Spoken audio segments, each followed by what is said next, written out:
Bismillahirrahmanirrahim. Assalamu alaikum friends. This is Wasim Shabir and you are watching my YouTube channel. Friends, in today's lesson we are going to discuss as how to augment and enhance vocabulary. So what is vocabulary? Well, we can say it is a collection of words that can be used in a particular language.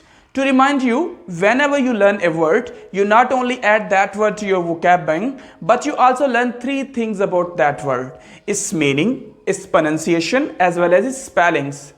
दोस्तों एक बात याद रखिएगा कि अगर आपकी grammar पे बहुत ज़्यादा कमांड है, आपको इंग्लिश ग्रामर बहुत आती है, but unluckily on the other hand आपको इंग्लिश वर्ड्स नहीं आते, आपके पास वोकैब बैंक नहीं है, आपकी जो वोकैब है वो बहुत ही पुअर है, तो ऐसे आपका काम नहीं चलेगा।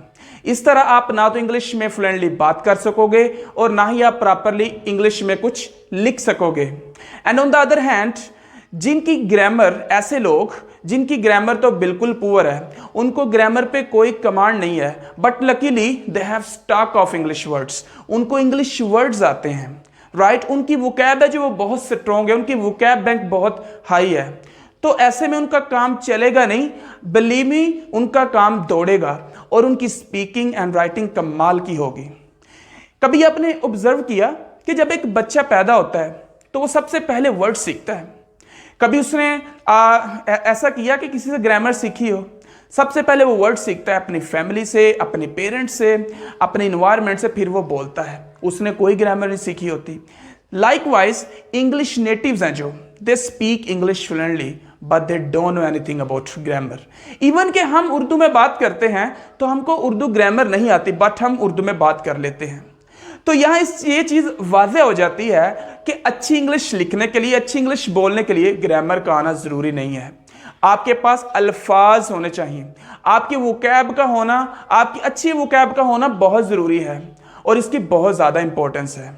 बहुत सारे स्टूडेंट्स ऐसे हैं जो अपनी वोकैब इंक्रीज करना चाहते हैं, but unluckily they don't know how to improve it. In today's lesson, I'm going to teach you 4 best and incredible methods. I guarantee कि अगर आप उन 4 मेथड्स की प्रैक्टिस करेंगे, आपकी वोकैब दिनों में और क्विकली बूस्ट करेगी और उसके बाद रिजल्ट्स आपके सामने होंगे। लर्नर्स, आपको बताता चलूं कि मैं वोकैब टिप्स पे ऑलरेडी एक लेसन दे चुका हूं, जिसका लिंक आज की इस वीडियो के मैं डिस्क्रिप्शन में दे दूंगा। आप वो लेसन भी जाके जरूर देखिएगा।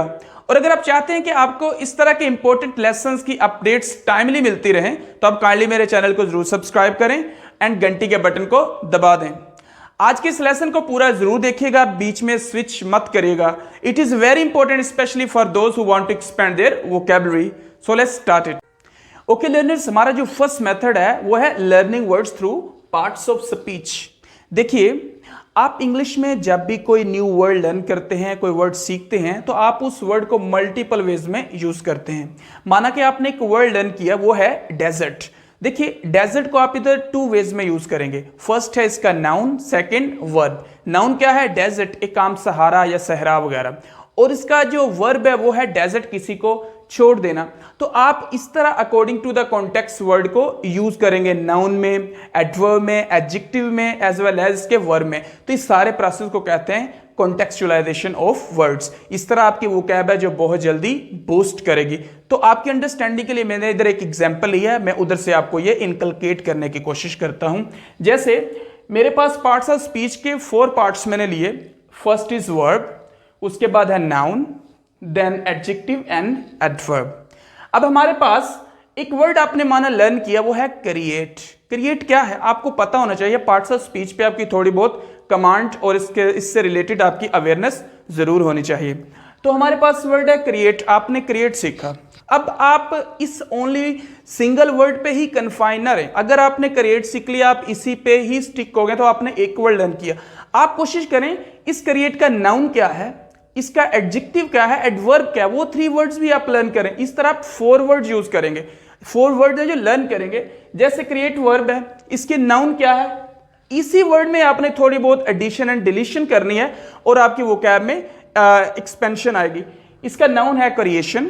उसके बाद हमने इसका अगर एडजेक्टिव देखना है, वो क्या है, क्रिएटिव। इसके बाद एडजेक्टिव, एडवर्ब, वो है इसका क्रिएटिवली। देखिए, आपने एक वर्ड लर्न किया, इसके साथ आपने 3 और लर्न किए, उन्हीं स्पेलिंग में थोड़ी बहुत चेंजिंग करके, तो it is an easy way to boost your vocabulary, to expand and enhance your vocabulary. आपकी एग्जांपल के लिए, आपकी अंडरस्टैंडिंग के लिए एक और एग्जांपल है, जैसे कलेक्टिव, एक वर्ड है कलेक्टिव। आपको पहचान होनी चाहिए कि कलेक्टिव क्या है। कलेक्टिव है एडजेक्टिव, ठीक है। अब इसका आपने सोचने का वर्ब क्या होगा, नाउन क्या होगा और इसका एडवर्ब क्या होगा, देखते हैं। कलेक्ट, कलेक्ट का वर्ब क्या होगा? कलेक्ट का वर्ब है, ये देखिए कलेक्टिव का कलेक्ट, ये देखिए इसका बन गया कलेक्ट। इसके बाद इसका नाउन आपने सीखना है कि नाउन क्या होगा, वो होगा इसका कलेक्शन।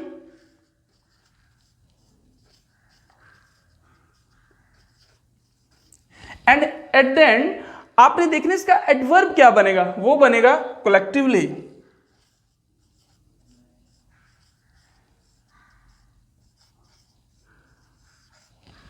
आपने एक वर्ड लर्न किया कलेक्टिव, कलेक्टिव क्या है? एडजेक्टिव। आपने इसके साथ साथ उसके 3 और वर्ड लर्न किए, वो क्या है? उसका वर्ब, उसका एडजेक्टिव एज वेल एज उसका हमारा जो एडवर्ब है। तो इस तरह आप अल्फाज को सीखने की कोशिश करें। एक और आपकी अंडरस्टैंडिंग के लिए वर्ड लिया, वो है इमिटेट। इमिटेट क्या है? वर्ब है। आपको पहचान होनी चाहिए, इमिटेट किसी की नकल करना, ये एक वर्ब है। इसके बाद आप क्या करेंगे, इसका नाउन ढूंढे। नाउन क्या होगा इसका? इमिटेशन। देखिए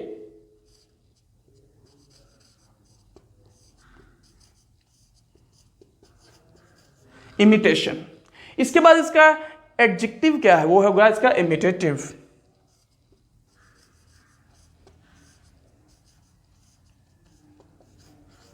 इसका देन आप सीखिए एडवर्ब, वो क्या होगा? इमिटेटिवली।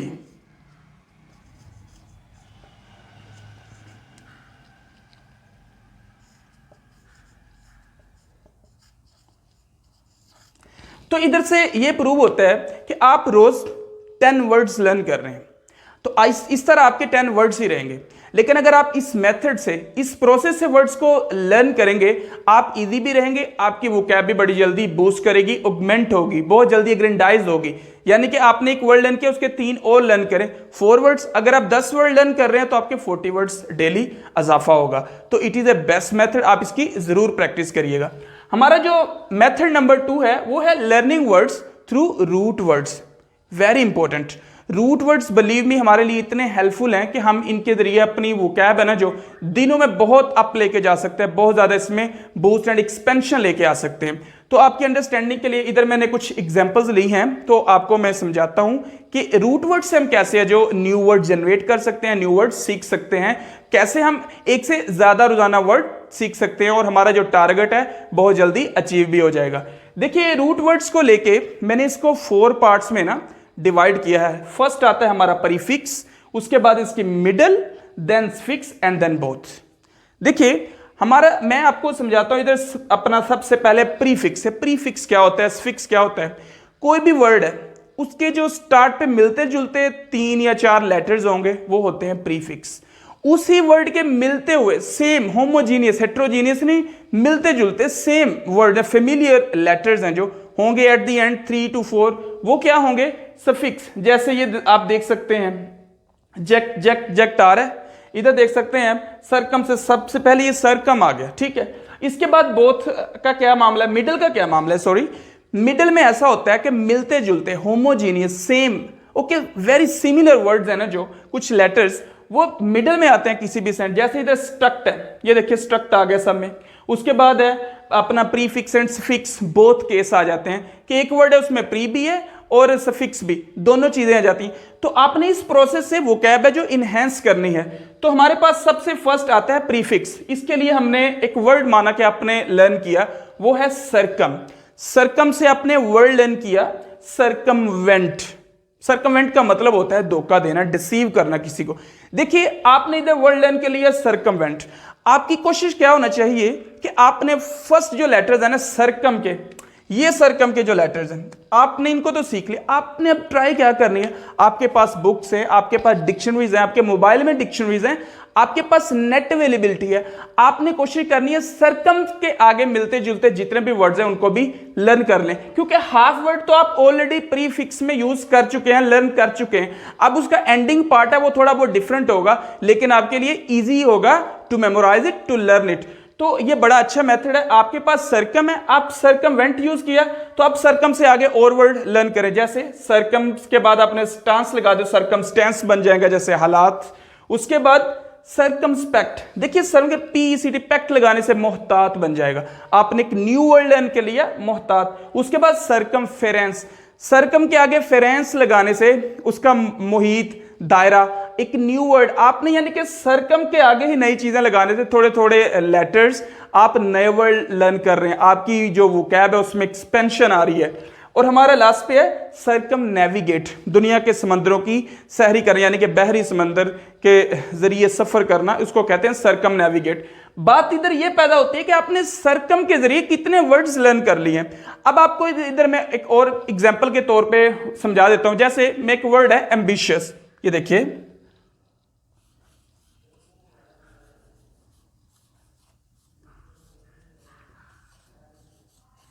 एम्बिशियस, देखिए इधर वर्ड है एमबी। आपने एम्बिशियस लर्न किया, वर्ड आया एमबी।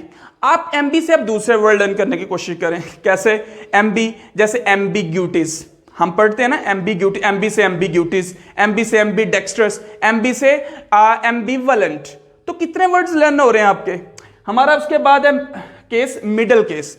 मिडल केस में जैसे मैंने आपके एग्जाम्पल के तौर पे स्ट्रक्ट लिया, ठीक है, कि ऐसे वर्ड्स जो बार बार कुछ लेटर सेंटर में आ रहे हैं, आप कोशिश करें कि वो तो आपको याद होंगे, जैसे स्ट्रक्ट आपको याद हो गया। अब आपने क्या करना है, इसका फर्स्ट वाला और लास्ट वाले कुछ लेटर्स ऐड करके न्यू वर्ड्स आप लर्न करें। जैसे स्ट्रक्ट है, इससे कई वर्ड्स बने, जैसे डिस्ट्रक्शन, कंस्ट्रक्शन, इंस्ट्रक्शन, उसके बाद ऑब्स्ट्रक्शन, इंफ्रास्ट्रक्चर। देखिए सब में स्ट्रक्ट जरूर आया है। कैसी बात है, स्ट्रक्ट आया, आपने सिर्फ क्या किया, किसी में डिस, कॉन, इंस, ऑब्स, इन, INF ये चीजें ऐड करके तो आपने काफी ION, देखिए सब में वही चल गया। तो कितना इजी वे है वर्ड्स को लर्न करने का। आपने इस तरह भी करना है कि आपको मिडल वाला याद हो गया, उससे रेलिवेंट, उससे फेमिलियर वर्ड ढूंढने की कोशिश करें। अगर आप रीडिंग से नहीं वर्ड सीखना चाहते तो it is A best way.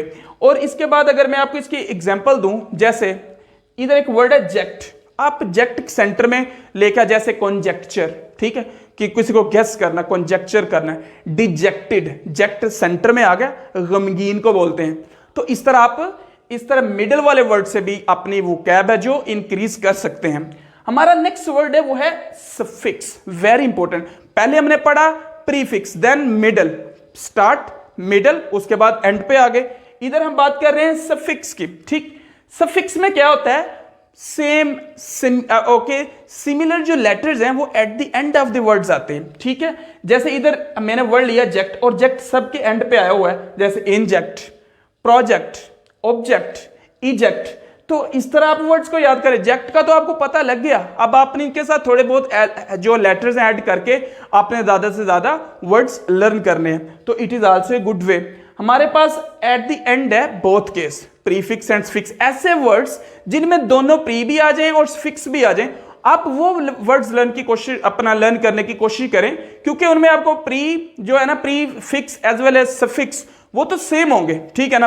यानी कि प्री फिक्स एक फिक्स है, सफिक्स भी फिक्स है, सिर्फ बीच में थोड़ी बहुत चेंजिंग करनी है ना। जैसे मैंने अन और ली, हमारे पास प्री फिक्स है अन, और ली क्या है, सफिक्स है, ये फिक्स रहने, इसके अंदर ही चेंजिंग होगी। जैसे अनकॉन्स्टिट्यूशनली, ठीक है, अन आ गया, LY आ गया, अनफ्लिंचिंगली, राइट, उसके बाद आ गया अनक्लाउडेडली।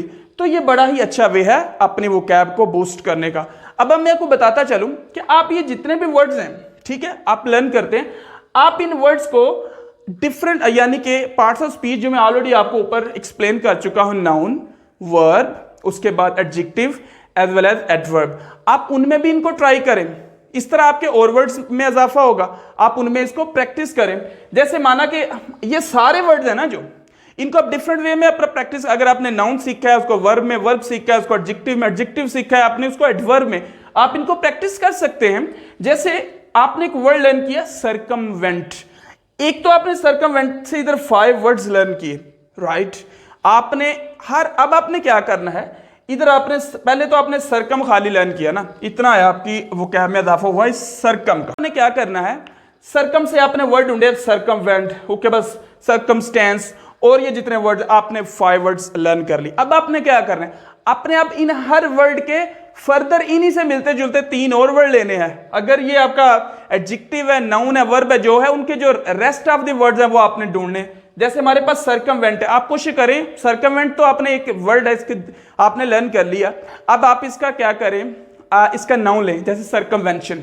इसका आप एडजेक्टिव सीखे, सर्कमवेंटिव। इसके बाद इसका एडवर्ब लर्न कर लें, सर्कमवेंटिवली।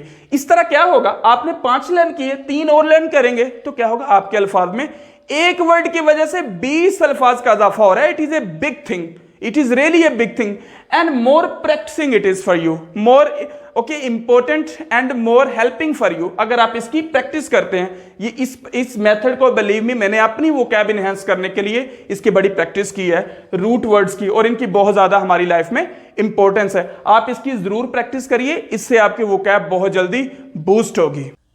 ओके लर्नर्स, हमारा जो थर्ड मेथड है to learn new words is through synonyms.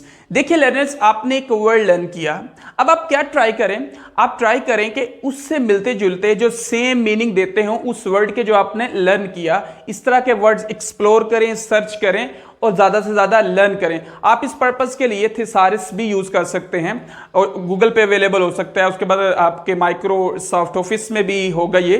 तो it is a very good source to enhance vocabulary, कि आपने एक वर्ड लर्न कर लिया, अब आप कोशिश करें कि जो सेम मीनिंग देते हो उसी वर्ड के आप उस तरह के और ज़्यादा से ज़्यादा वर्ड लर्न करें। जैसे मैंने इधर आपकी अंडरस्टैंडिंग के लिए एक एग्जाम्पल लिया हुआ है, रेब्यूक वर्ड है। रेब्यूक इसका मतलब होता है डांटना और या फिर सर्जनिश करना। तो इससे मिलते जुलते और वर्ड हैं जो सेम मीनिंग देंगे रेब्यूक का, वो है reprimand, reproach, scold and admonish, castigate.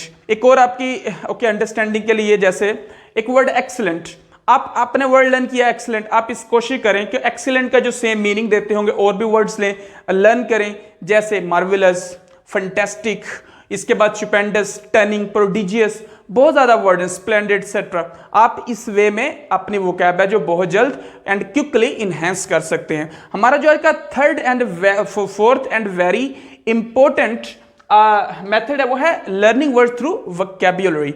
देखिए लर्नर्स, आप वोकैबुलरी गेन करते हैं रीडिंग से, लिसनिंग से, इन्वायरमेंट से, वाचिंग मूवीज से, डिफरेंट सोर्सेज से आप अपनी वोकैब है जो इंक्रीज करते हैं। तो इधर थोड़ा सा डिफरेंट है, आप कोई रेडीमेड सोर्स चाह रहे हैं, आप रीडिंग नहीं कर रहे, अगर आपने इसी तरह डायरेक्ट वर्ड्स आपने मेमोराइज करने हैं तो आप इस मेथड से करें ना, ये आपके लिए हेल्पफुल भी होगा। जैसे आप एक टॉपिक पकड़ लें, कोई भी टॉपिक, कुकिंग का, ट्रैवलिंग का या किसी भी चीज पे, आपने वो वर्ड याद कर लिया, आप कोशिश करें उस टॉपिक पे जितने वर्ड्स बनते हैं ना आप उनको मेमोराइज करें। जैसे मैंने आपकी अंडरस्टैंडिंग के लिए इधर टॉपिक लिया वेदर, वेदर से रिलेटेड ये सारे वर्ड्स मैंने लिखे हैं, जैसे hot, cold, heat stroke, humidity, hurricane, hail, frost, foggy, storm, forecast, flood, okay, Fahrenheit, drizzling, drought, climate, then temperature, thunderbolt, Celsius. ये सारे वर्ड्स वो हैं जो रेलिवेंट हैं वेदर से, जो वेदर से रिलेट करते हैं। आप इसके अलावा कोई travelling, cooking, technology, education, study, hobbies, किसी भी टॉपिक को उठा लें, आपको उन पे वर्ड्स मिल जाएंगे। आप नेट से सर्च कर सकते हैं, अगर नेट आपके पास अवेलेबल है, डिफरेंट किस्म की बुक्स मिल जाएंगी। आप एनिमल्स पे वोकैब ले सकते हैं जिसमें भी आप इंटरेस्टेड हैं, and it is A very good source to give boost to your vocabulary. Okay guys, this is all about today's lesson. I hope you have got it well. I will meet you in the next lesson with an important topic. Till then, keep practicing English, keep learning English. अपना बहुत सारा ख्याल रखिएगा. Stay blessed.